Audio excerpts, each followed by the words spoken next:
서울 강남의 유명 치과 원장이 미성년자와 성관계를 맺는 영상을 불법 촬영한 혐의로 재판에 넘겨졌습니다. 불법 촬영물 수천 개를 빼돌린 정황도 포착됐습니다. 단독 보도합니다. 경남 합천에서 차량 41대가 추돌해 10명이 다쳤습니다. 사고 직전 이 지역에 비가 내리기 시작했는데 곧바로 블랙아이스로 변해 사고가 난 것으로 보고 있습니다. 미군 공습으로 사살된 이란 솔레이마니 사령관의 시신이 테헤란에 도착하면서 도심은 추모 행렬로 검게 물들었습니다. 솔레이마니가 사살된 이라크에선 미군 철수 목소리가 커지고 있습니다. 총선이 100일 앞으로 다가왔습니다. 더불어민주당은 새로운 인물 영입을 통해 과반 의석을 노리고 있고 한국당은 보수 대통합으로 분위기 반전을 노리고 있습니다. 영화 기생충이 미국 양대 영화상 가운데 하나인 골든글로브에서 한국 영화 최초로 외국어 영화상을 수상했습니다. We use only just one language, the cinema. 아파트 단지를 통과하려면 통행료 2,000원을 내야 하는 곳이 있습니다. 최근 외부 차량에게 통행료를 받는 아파트가 하나둘 늘어가고 있습니다. 도대체 왜 이런 일이 벌어지고 있는지 알아봤습니다. 검찰이 세월호 참사 당시 구조작업 실패 책임을 물어 김석균 전 해경청장 등 해경 간부 6명에 대해 구속영장을 청구했습니다.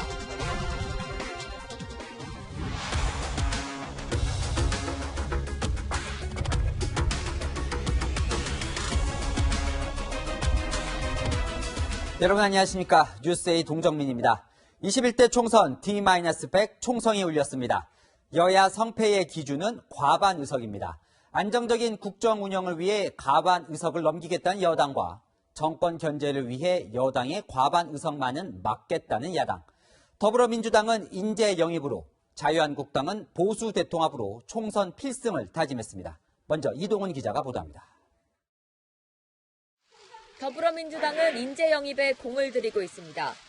이번 주부터는 매주 3차례 1명씩 모두 10명이 넘는 영입 인사를 공개합니다.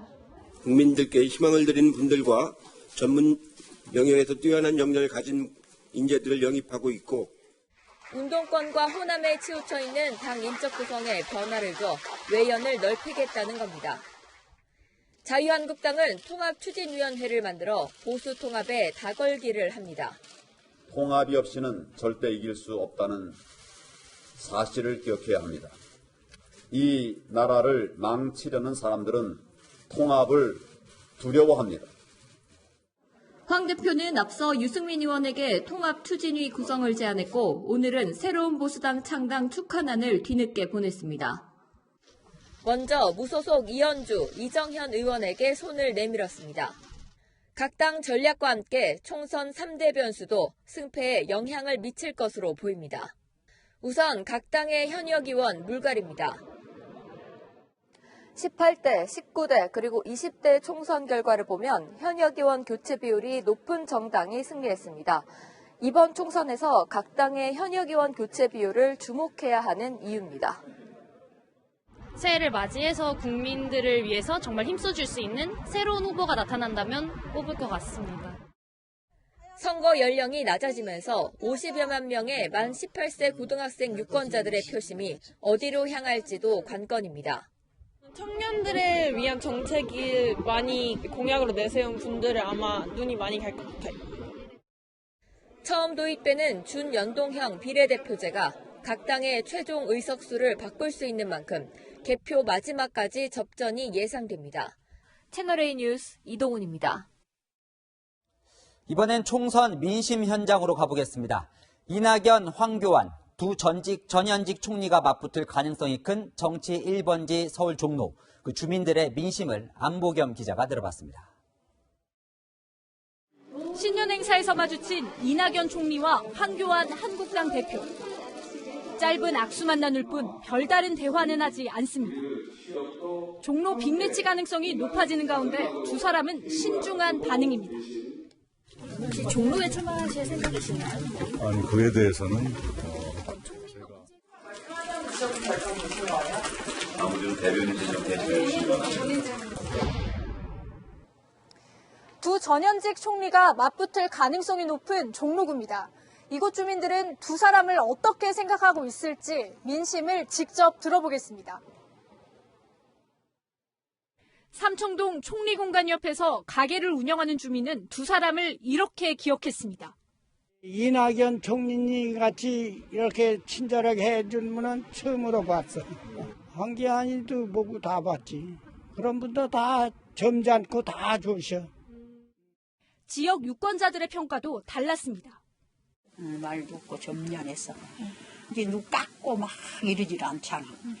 머리도 삭발하시고 그 추운데 와서 그렇게 며칠씩 그렇게 단식하면서 뭐 카리스마도 있는 것 같고 잘 하실 것 같아요.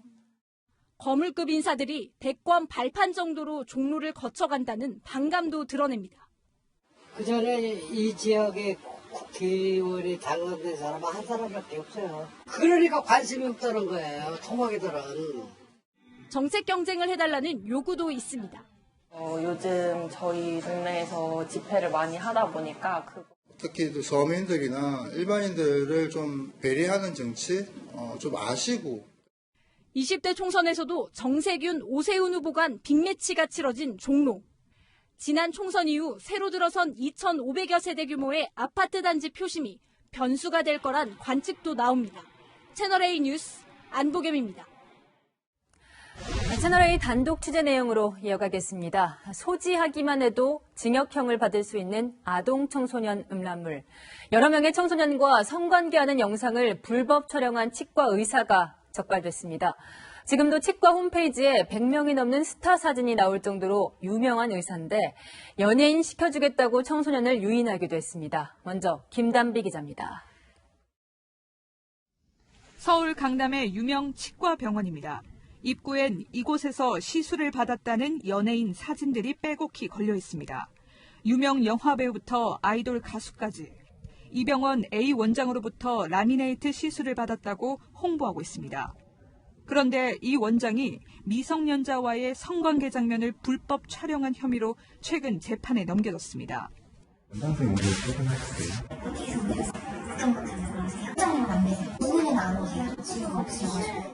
이중 생활이 시작된 건 지난 2016년 8월입니다. 불법 촬영물을 제작하고 유통하는 B씨로부터 미성년자들을 소개받은 겁니다.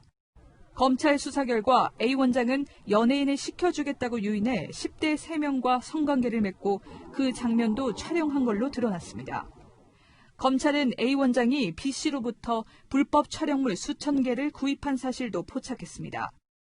이 과정에서 1,000만 원이 넘는 금액이 오간 걸로 알려졌습니다. 혐의 전부 인정하시나요? 진짜 들릴 말씀이 없고요. 제 변호사님하고 상의하고 연락을 드릴게요. 변호사님하고 통화하고 말씀드릴게요. 경찰발전위원회에서도 활동한 A 원장은 검사장과 부장검사, 경찰 출신을 포함한 6명의 변호인단을 구성했습니다. 채널A 뉴스 김단비입니다. 문제는 치과 원장이 갖고 있던 외장하드가 아직 다 발견되지 않았다는 겁니다. 수사가 시작되자 영상 수백 개가 담긴 외장하드를 빼돌린 것으로 보이는데 이게 유출되면 불법 촬영 피해자들의 삶이 더 망가질 수 있어서 우려스럽습니다. 이지훈 기자입니다. A 원장이 수사망에 걸려든 건 불법 촬영물을 제작하고 유통하는 B씨가 구속되면서입니다.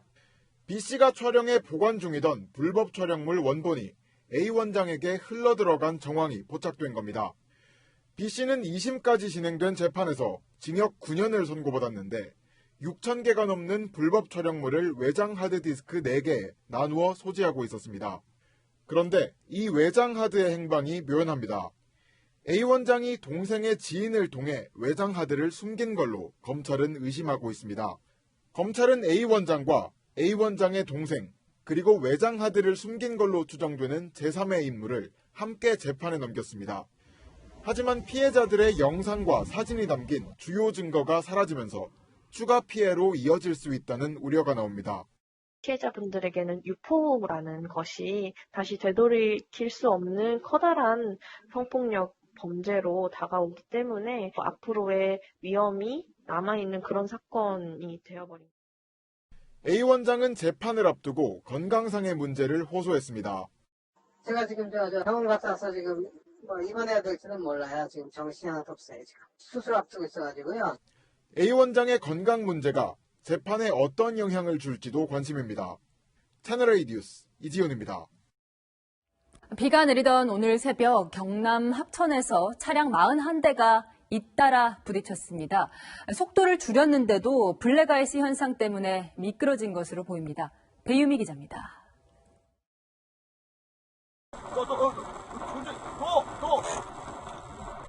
브레이크를 밟아도 속절없이 미끄러지는 차량. 도로에 멈춰있는 차들을 피해 겨우 멈추는가 싶지만 뒤따라온 차는 속도를 줄이지 못하고 그대로 들이받습니다. 차에서 내린 사람들이 황급히 도로 밖으로 빠져나갑니다. 새로 제동을 해도 20-30m는 그냥 계속 미끄러져 내려왔으니까. 경남 합천의 국도에서 차량 41대가 추돌하는 사고가 난 건 오전 6시 30분쯤. 이 사고로 10명이 다쳐 병원으로 옮겨졌습니다. 사고 차량들을 처리하는 과정에서 도로가 4시간 가까이 전면 통제되기도 했습니다. 사고가 난 차량입니다. 다중추돌의 흔적으로 앞과 옆면 그리고 뒤쪽까지 모두 부서졌습니다. 이곳에선 사고 발생 10분 전부터 0.1mm의 비가 내렸습니다. 이 비가 도로에서 순간적으로 얼어붙으면서 블랙아이스로 변한 것으로 경찰은 보고 있습니다. 바람도 강풍이었고, 그러니까 그 돌발적인 기상 상황으로 이 도로가 일부 구간 좀 얼어가지고 일어난 사고로. 사고 지점 인근에 과속 단속 카메라가 있어 차들이 속도를 줄인 게 그나마 피해를 줄였습니다. 전문가들은 적은 양의 비라도 방심하면 안 된다고 경고합니다. 도로도 중간중간에 파여 있고 이런 부분에 있는데 그 사이사이를 그 물이 들어가서 전부 평평하게 메꿔버린 건데 비가 적은 양으로 왔을 때가 더 많이 미끄러져요. 기상청은 모레까지 겨울비가 올 것으로 예보했습니다. 기온이 떨어지는 새벽 시간, 블랙아이스 위험이 큰 만큼 철저한 주의가 필요합니다. 채널A 뉴스 배윤입니다. 채널A가 단독으로 입수한 공사 현장 폭발 사고 현장입니다. 남양주 주택가에서 가스관을 교체하다가 이렇게 폭발하는 바람에 작업자가 다쳤는데 사고 2시간 전 이곳을 들이받고 달아난 승용차 운전자가 있었습니다. 사공성근 기자의 단독 보도입니다. 자정을 넘긴 늦은 밤, 다세대 주택 건물 옆에서 작업자들이 부서진 도시가스관을 교체하려고 땅을 파고 있습니다. 그런데 아래쪽에서 불길이 솟아오르더니 폭발이 일어나 건물 외벽에 붙어있던 외장재가 와르르 무너져 내립니다. 깜짝 놀란 작업자들이 다급히 몸을 피해보지만 공사 현장은 폭발 연기와 무너진 외장재 파편들로 아수라장으로 변했습니다. 이 사고로 땅을 파는 작업 중이던 40대 작업자가 손가락이 골절돼 병원으로 옮겨졌습니다. 가스관 교체 공사에 발단이 된 건 폭발 2시간 전에 일어난 가스관 파손 사고였습니다. 골목길 교차로에서 경차가 좌우로 휘청대며 우회전하더니 주차 중이던 승합차 뒷부분과 충돌합니다.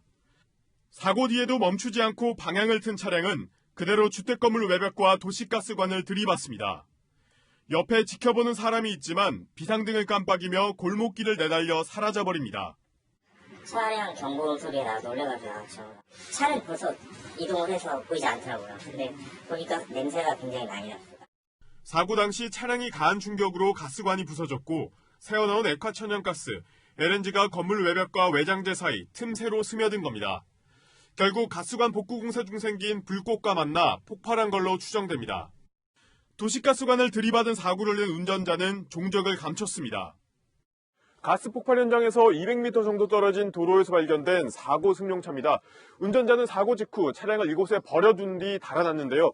보시는 것처럼 타이어는 찢어져 있고 앞범퍼는 완전히 내려앉았습니다. 달아난 남성 운전자 박모 씨는 휴대전화를 꺼놓고 주거지는 물론 직장에도 모습을 드러내지 않았습니다. 경찰은 충돌 사고 전후 차량 모습으로 볼 때 음주 가능성이 높다고 보고 운전자의 신변 확보에 주력하고 있습니다. 채널A 뉴스 사공성근입니다. 미군 공습으로 사망한 솔레이마니 이란 사령관의 시신이 수도 테헤란에 도착하면서 이란 전역은 미국에 대한 적개심으로 가득 찼습니다.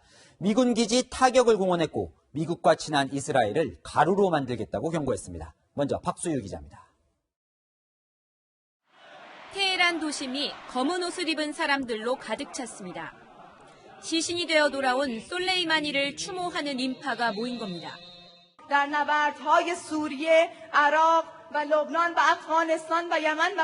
이란 최고 지도자 하메네이는 그의 관 앞에서 눈물을 흘렸고 이란 군부는 대량 살상 무기로 쓰이는 핵개발 재개 카드까지 꺼내들며 미국에 대한 보복을 다짐했습니다.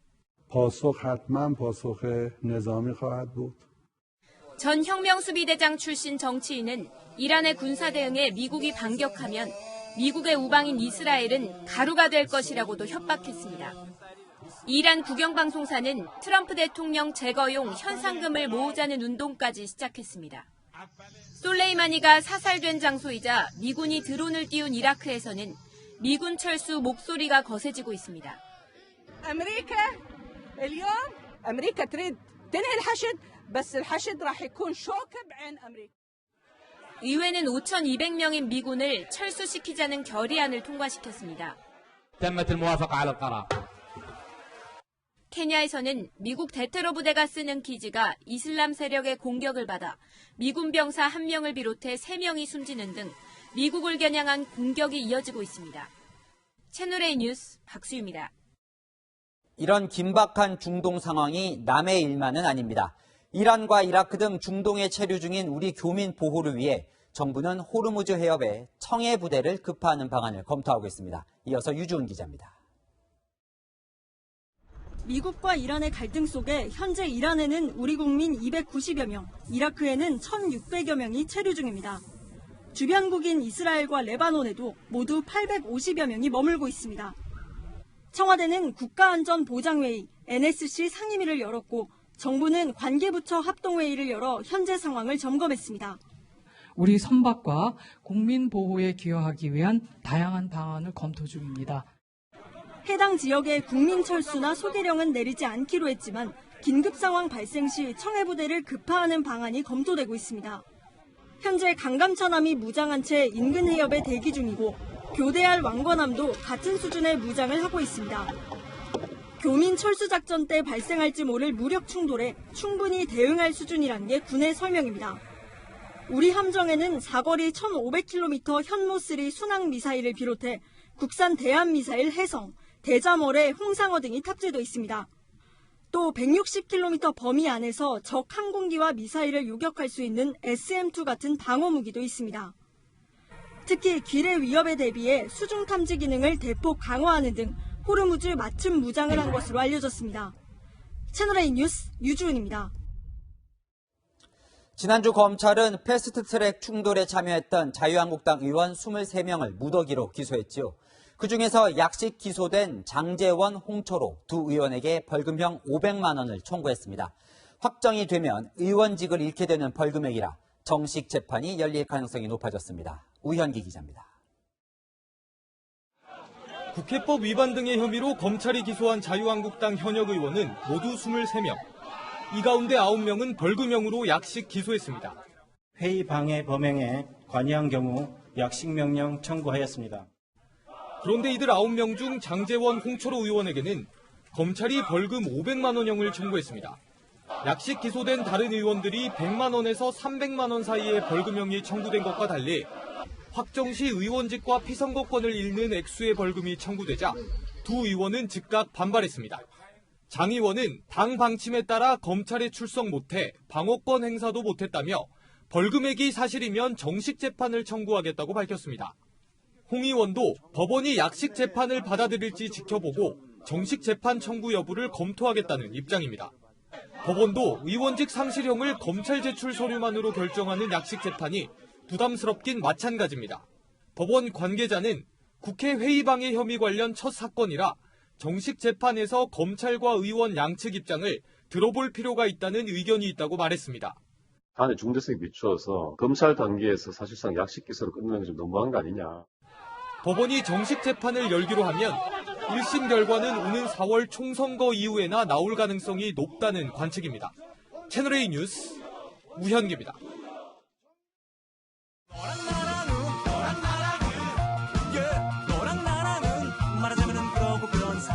네, 여랑야랑 시작합니다. 이재명 기자, 첫 번째 주제 갈까요? 예, 언제까지, 될 때까지 이렇게 제목을 달았습니다. 네, 무슨 군대 구호 같네요. 예, 자유한국당 황교안 대표의 보수 통합 얘기입니다. 황 대표가 보수 통합을 처음 선언한 게 딱 2달 전인 지난해 11월 6일입니다. 그리고 오늘 다시 한번 보수 통합을 전면에 내세웠는데 그 발언이 상당히 비슷합니다. 우리가 분열을 방치해 좌파 정권의 질주를 멈추지 못한다면 역사에 또 한 번 큰 죄를 짓는 일이 이 정권을 심판하지 못한다면 역사는 바로 우리를 심판할 것입니다. 구체적인 논의를 위한 통합협의기구의 구성을 제안합니다. 통합추진위원회를 만들고자 합니다. 네, 실제로 2달 동안 말이 별로 달라진 게 없네요. 진척이 별로 된 게 없기 때문일까요? 2달간 달라진 게 없진 않습니다. 오히려 상황이 더 복잡해졌다는 게 달라진 점입니다. 지난해 11월 보수통합 선언을 했을 때만 해도 통합 대상은 새로운 보수당, 우리공화당 정도였습니다. 그런데 2달 뒤 오히려 통합 대상이 늘어났습니다. 이현주 신당, 이정현 신당, 비박계 중심의 국민통합연대, 여기에 정강훈 목사 지지그룹까지 무시할 수 없게 된 겁니다. 통합선언 이후에 통합 대상이 늘어났다. 왜 그런 겁니까? 그만큼 한국당이 보수의 맏형으로서 혁신과 통합을 이끌지 못했다, 이렇게 평가할 수밖에 없을 것 같습니다. 또 하나의 문제는 과연 한국당의 통합에 절박성이 있느냐 이겁니다. 어제 1차 통합 대상인 새로운 보수당이 정식으로 창당을 했는데 민주당도 보낸 화안을 한국당만 보내지 않아서 논란이 됐습니다. 실수하기는 어렵죠. 최소한의 기본 예의 이런 것들에 대해서도 좀 인색한 거 아닐까요? 네, 뒤늦게 오늘 난을 보내기는 했는데 원래 이런 작은 일에 빈정상하는 법이잖아요. 그렇죠. 그렇다 보니까 새 보수당은 오늘 한국당에 이런 경고까지 했습니다. 우리가 10%대 지지율로 넘어가면 한국당 문 닫을 수밖에 없다고. K는 몰라도 부산 경남 지역까지 다 떨어집니다. 우리가. 그러면요 한국당은 30-40석 붙어냅니다. 통합이라는 게 원래 참 어려운 작업이죠. 더욱이 같은 편이었다가 갈라졌다면 합치는 게 더 어려울 겁니다. 그럼에도 과연 한국당의 필승 전략은 뭐냐? 이 질문에 한국당이 여전히 답을 내놓지 못하고 있는 것 같습니다. 네, 2달 뒤에 황 대표 말이 또 어떻게 달라져 있을지 궁금하네요. 다음 주제 갈게요. 네, 아빠의 축의금 재테크, 이렇게 제목을 붙였습니다. 내일부터 이틀 동안 정세균 총리 후보자의 인사청문회가 예정돼 있는데요. 정 후보자가 어제 국회에 보낸 답변서가 눈길을 끌었습니다. 2014년 장녀 결혼식 때 축의금으로 1억 5천만 원을 받았다는 겁니다. 네, 축의금 1억 5천만 원이요. 서울 오피스텔 한 채 값이네요. 네, 그게 다가 아닙니다. 바로 이듬해인 2015년에 이번에는 정 후보자의 아들이 결혼했는데 그때도 똑같이 1억 5천만 원이 축의금으로 들어왔다고 합니다. 2년 동안 축의금 수입만 3억 원인 겁니다. 네, 1인당 10만 원을 냈다고 하면 3천 명이 봉투를 건넨 셈인데 장관과 당대표까지 지낸 유력 정치인이었으니까 가능하지 않았을까요? 그렇게 볼 수 있겠죠. 그런데 3억 원의 축의금이 문제가 된 이유는 또 있습니다. 한국당에 따르면 정세균 후보자는 장녀가 결혼하던 2014년에 번 돈보다 쓴 돈이 2,700만 원 정도 더 많았는데요. 신기한 건 2015년 재산 신고를 할 땐 오히려 4천만 원이 더 늘어났습니다. 이에 대한 해명을 요구하자 정 후보자는 축의금 수입을 공개한 건데요. 야당은 여전히 석연치 않다고 합니다. 결혼식 준비 비용 및 하객 식대 등으로 사용했다고 하기 때문에 여전히 이 급여보다 더 많은 소비와 재산 증가가 해명되지 않은 그런 상태입니다. 네, 저런 축의금 관련 논란이 처음은 아니죠? 맞습니다. 이낙연 총리도 인사청문회 당시 축의금 관련해서 공격을 받았습니다. 축의금이 도대체 얼마나 들어왔길래 4천만 원이나 남았습니까?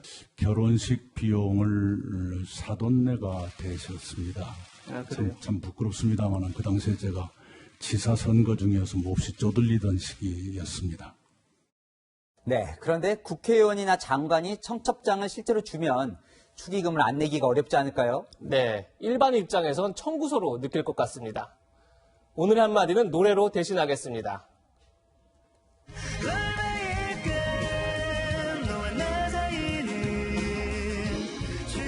얼마일까 너와 나 사이는, 이 가사는 축의금이 인간관계의 기준이 되는 현실을 꼬집은 건데요.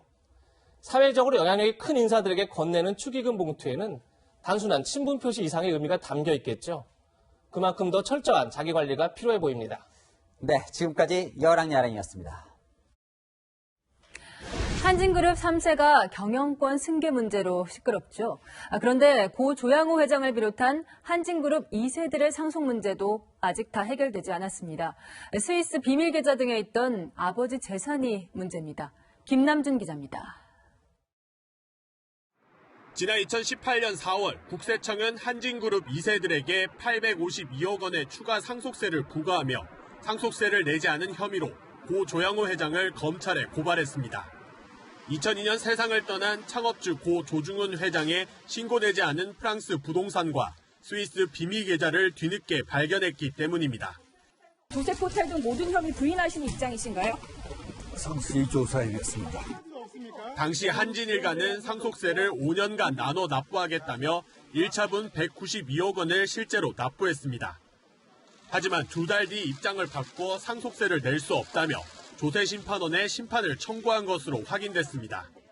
통상 상속세 징수기간은 상속 개시일로부터 10년이기 때문에 2013년 기간이 끝났다는 게 한진 측의 주장입니다. 하지만 재산의 존재를 알고도 고의 누락하면 징수기간이 15년으로 늘어나 추가 부과가 가능합니다. 국세청은 한진가가 상속재산을 고의 누락했다고 보고 있습니다. 특히 조중훈 회장 사망 직전 스위스 비밀계좌에서 5천만 달러, 우리 돈으로 520억 원이 인출됐는데 이 돈의 흐름이 쟁점입니다.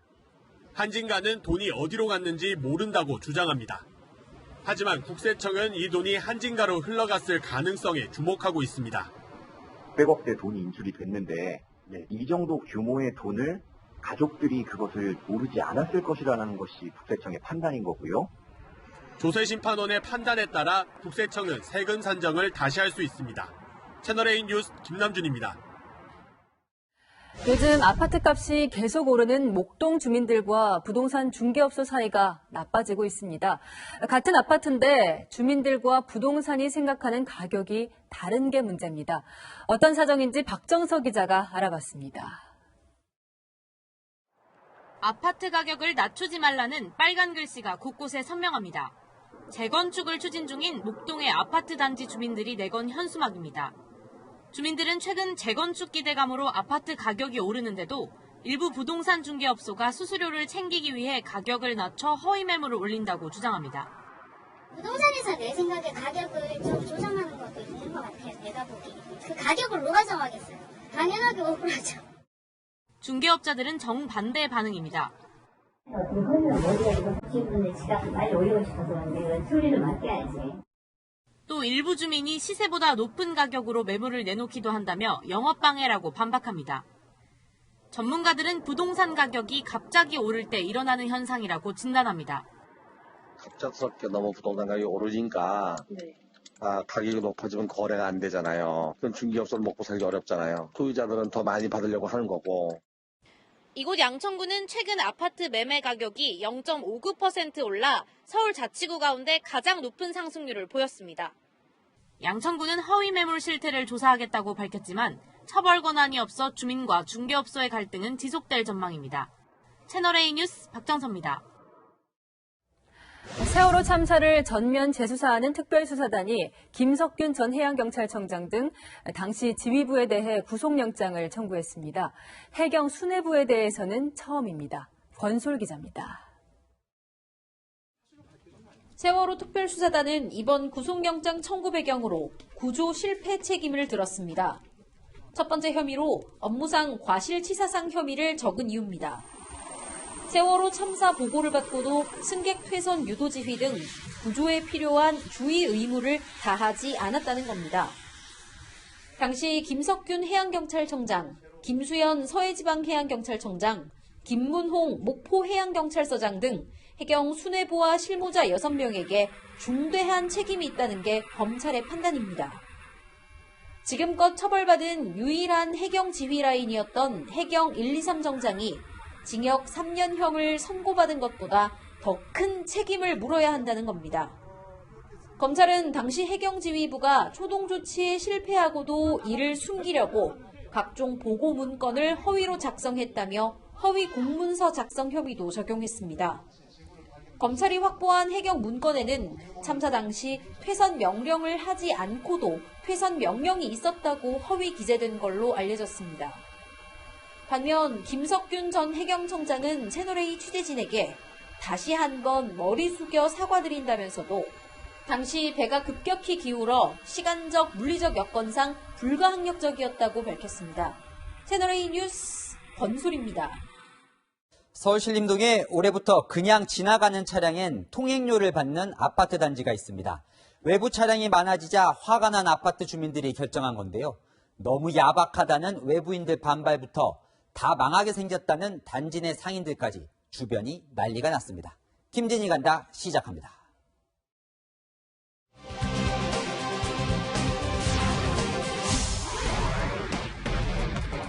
서울 신림동의 한 아파트 단지를 찾았습니다. 통행료가 통행료 내야 되나요? 공공도로 아니에요? 예. 새해 업무가 시작된 지난 2일부터 이 아파트 단지를 통과하려면 통행료 2,000원을 내야 합니다.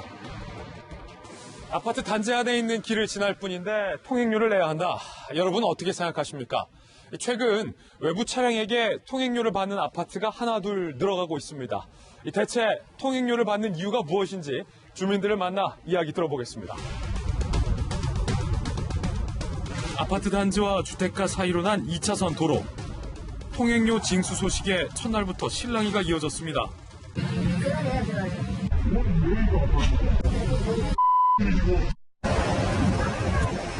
이천원 내시고 억울하면 발사무소 와서 따지라고.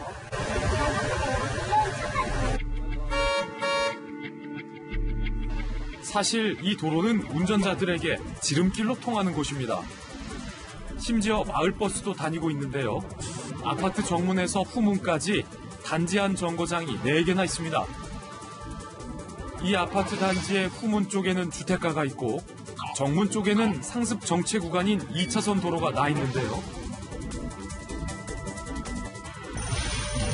아파트 정문을 기점으로 난곡터널까지 단지 밖 2차선 도로를 이용하면 6분이 걸리지만 아파트 단지를 통과하면 단 3분밖에 걸리지 않습니다.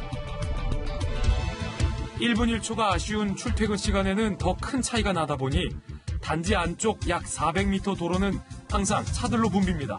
출퇴근 시간에는 러시아가 돼가지고 큰 도로가 좀 굉장히 좀 막혀요. 막히니까 이쪽으로 이제 빠져나가는 경우도 있고 또 내비게이션에서도 최단 시간 길을 검색하면은 이 길로 안내를 해준 겁니다. 그런데 통행료 징수 이후 아파트 상가들에게도 생각하지 못한 문제가 생겼습니다. 아니 여전까지 25년 동안 아무 일 없었던 걸 갖다가 저렇게 하는 게 웃기잖아요. 나무라면 줄이 쫙 서 있는단 말이야. 완전히 혼란이 된단 말이야. 응? 아까 나도 여기서 나가는데 한 20분 이상 걸렸지. 잇따르는 손님들의 문의 전화, 다른 일을 할 수가 없을 정도입니다. 네. 일단 받아갖고 내려오세요. 아예 해결한다고 2,000원 있으면 내고 들어오세요. 일단.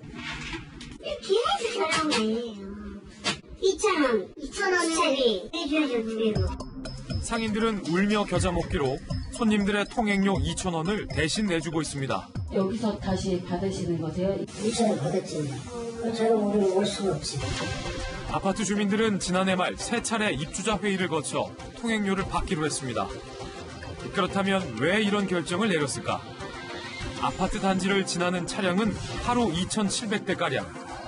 그중 입주민 차량은 1,200대 뿐입니다. 쉴 새 없이 드나드는 외부 차량 때문에 주민들은 각종 피해를 호소합니다.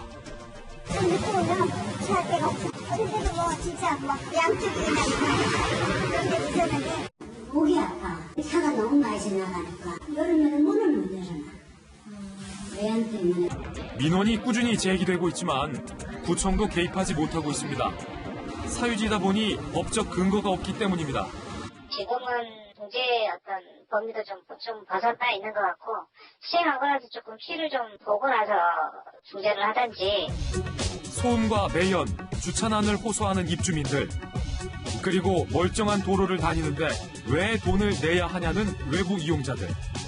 둘 사이의 갈등 속에 나온 통행료 2,000원이 또 다른 분쟁을 일으키고 있습니다. 김진희 간다의 김진 기자입니다. 희망찬 새해가 밝았지만 전국에선 자영업자들의 폐업이 속출하고 있습니다. 올해 또 오르면서 최근 3년 동안 최저임금이 33%나 급등했습니다. 폐업 철거 전문 업체가 호황인 웃지 못할 상황. 이다혜 기자가 현장을 취재했습니다. 인부들이 천장과 바닥을 뜯어냅니다. 60평짜리 식당을 철거하고 임대 전 상태로 복구하는 데 들어가는 비용은 4천만 원. 하지만 경기 불황에 최저임금 인상까지 겹치면서 업주는 폐업을 선택했습니다. 덕분에 폐업 철거 업종은 특수를 누리고 있습니다. 작년보다 한 30% 이상 늘어난 걸로 지금 생각하고 있습니다. 폐업을 하고 철거를 하는 것도 상당 비용이 많이 들어가기 때문에 쉽지 않은 결정인데 매출이 늘었지만 기분은 씁쓸합니다. 철거 쪽 일을 하다 보니까 좋지 않은 상황을 워낙 많이 겪다 보니까 기분도 별로 안 좋고 그렇습니다. 더 영세한 식당이나 소규모 카페는 철거도 어렵습니다. 철거 문의를 해도 받아주는 업체를 찾기 어렵기 때문입니다. 커피집은 아예 철거를 안 해요. 물건 너무 쏟아져가지고. 문의가 와도 이제 받지도 않으실 정도가 된 거예요? 그렇죠.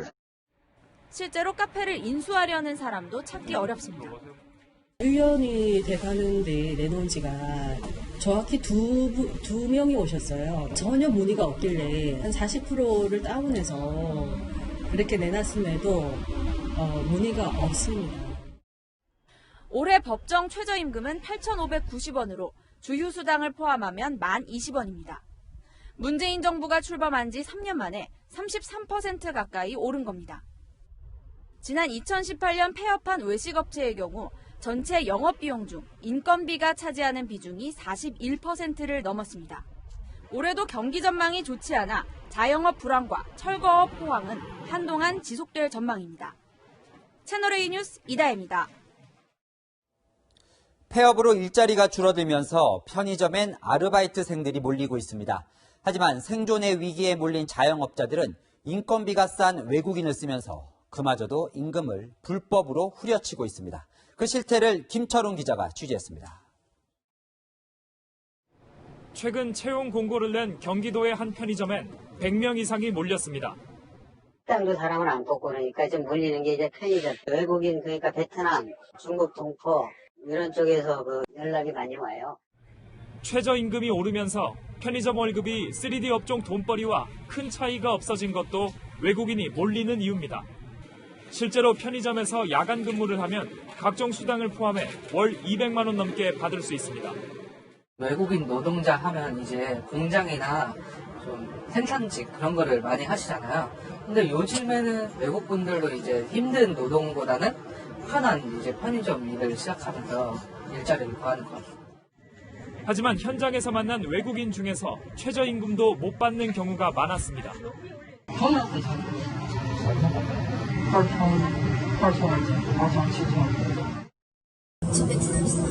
사장님은 월급 안 좋아요. 주휴수당 같은 추가 수당은 개념조차 모르고 있습니다. 주휴수당이라고 알아요? 그건 무슨 뜻이에요? 반면 편의점주들은 최저임금을 맞춰주면 적자가 난다고 호소합니다. 타산이 안 맞아.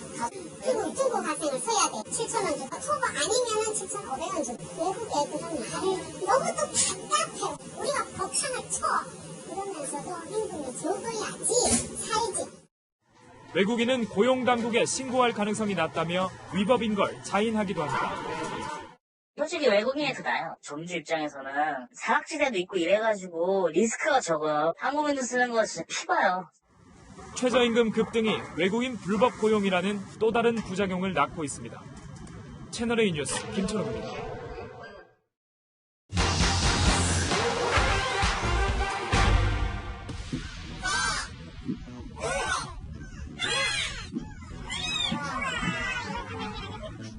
SNS에 올라온 다양한 새해맞이 풍선 날리기 영상들입니다.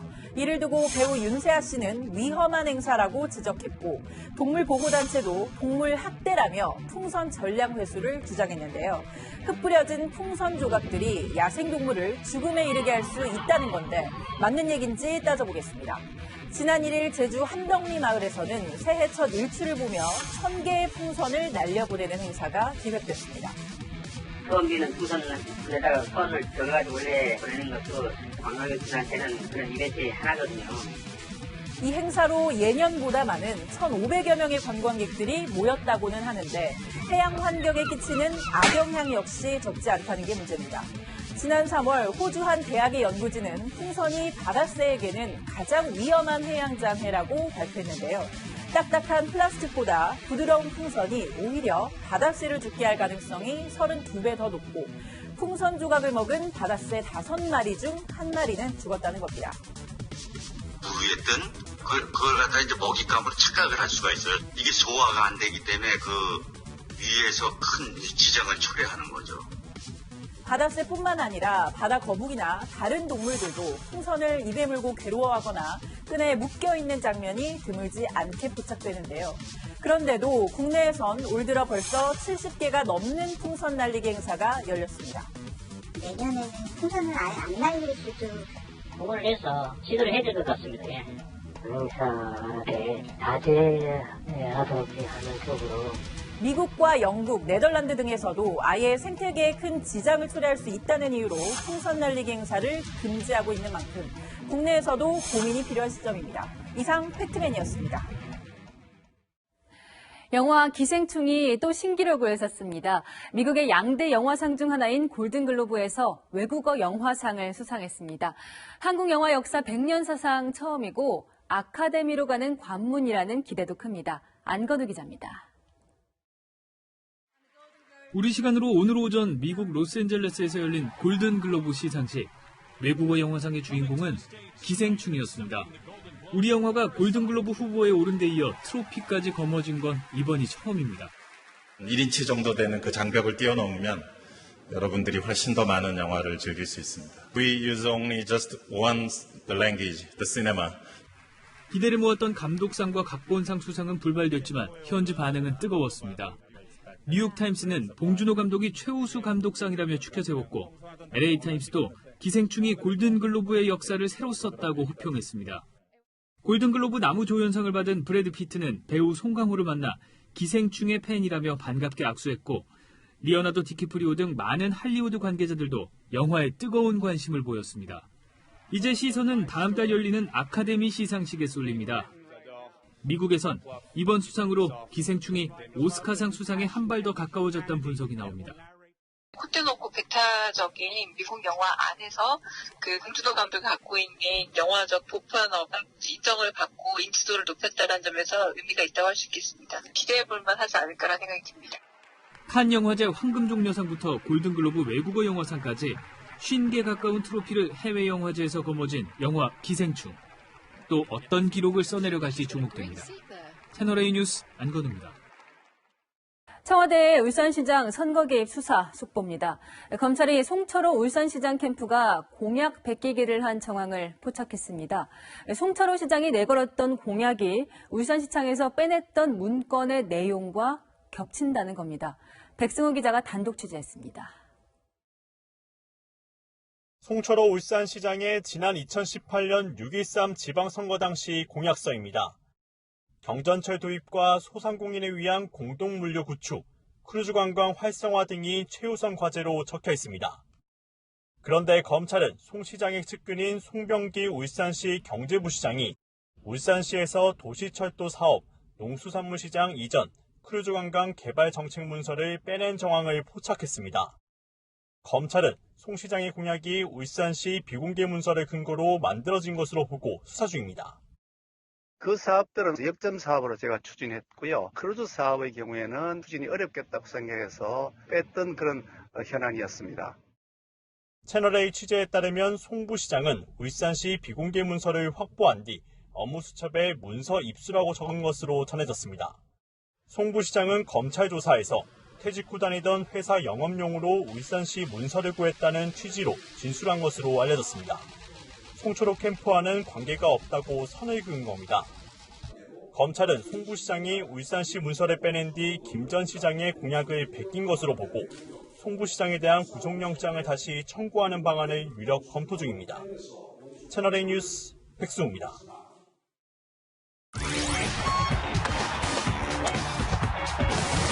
춥고 인천이 팬들과 함께 연탄 나르기 봉사를 하며 특별한 시무식을 치렀습니다. 유상철 명예감독도 깜짝 방문해 쾌유를 다짐했습니다. 김민공 기자입니다. 비가 오는 날씨에도 연탄을 옮기는 손길이 분주합니다. 인천 구단의 특별한 시무식. 선수들과 팬들이 한마음이 돼 연탄 나르기 봉사로 한 해를 시작했습니다. 선수들이랑 같이 봉사를 해서 더 뜻깊었던 것 같아요. 힘들긴 했는데 그래도 선수들 볼 생각에 왔어요. 항암 치료를 위해 감독직을 내려놓은 유상철 명예감독도 찾아와 팬들과 함께했습니다. 올해는 제가 힘이 없어도 같이 봉사를 못했고 내년에 같이 할 수 있도록 할게요. 고생 많았습니다. 건강하세요. 하지만 선수들이 유상철 감독이 우리 뒤에 있다라는 생각은 해요. 부담은 되지만 강해질 수 있는 인천을 만들기에는 분명히 좋아질 것이다. 인천 유나이티드는 올 시즌 강등권에서 벗어나겠다는 의지를 밝히며 내일 태국으로 전지훈련을 떠납니다. 채널A 뉴스 김민군입니다. 오늘은 1년 중 가장 춥다는 적이 소환인데요. 추위 대신 오늘부터 사흘간 겨울비가 옵니다. 온난 다습한 남서풍이 유입돼 겨울비치고는 많은 양이 오겠습니다. 전국에 30에서 80mm의 비가 예상되고 강원 영동과 제주 산지에는 120mm의 큰 비가 쏟아지겠습니다. 기온이 낮은 강원 산지에는 무려 30cm의 큰 눈이 쌓이겠고요. 강원과 경북 북부 1에서 5cm, 경기 북부에도 1cm 안팎의 눈이 예상됩니다. 이 눈과 비는 수요일 오전에는 대부분 그치겠습니다. 강수량이 집중되는 시기는 내일 밤부터 모레 오전이 되겠습니다. 중부지방에는 시간당 10mm의 다소 강한 비가 집중되고요. 벼락과 돌풍도 동반하겠습니다. 안전에 각별한 대비가 필요하겠습니다. 내일도 평년 기온 웃돌면서 온화한 겨울 날씨 예상되는데요. 아침 기온 서울이 5도, 대구 4도로 오늘과 비슷하겠습니다. 낮에는 중부지방은 10도 안팎까지 오르고 남부 지역은 15도 안팎으로 예상하고 있습니다. 당분간은 심한 한파는 없겠습니다. 수요일에 비가 그치고 나면 오후부터는 곳곳에 미세먼지가 찾아오겠습니다. 날씨였습니다. 식민지 시대에도 섬세하고 파격적인 작품을 남긴 천재 이상. 그의 후배 문학가들에게도 날개를 달아주기 위해 이상 문학상이 만들어졌죠. 그런데 올해 수상자들 일부가 상을 거부했습니다. 저작권을 3년간 양도하라는 출판사의 요구 때문입니다. 작가를 존중하지 못한 문학상이라는 비판이 쏟아졌습니다. 주최 측은 계약서를 재검토하겠다고 했지만 우리는 한동안 이 책을 못 보게 됐습니다. 수상자 공식 발표가 무기한 연기됐거든요. 44년의 권위와 전통도 시대의 변화를 따라가지 못하면 한순간에 무너질 수 있습니다. 내일도 뉴스입니다.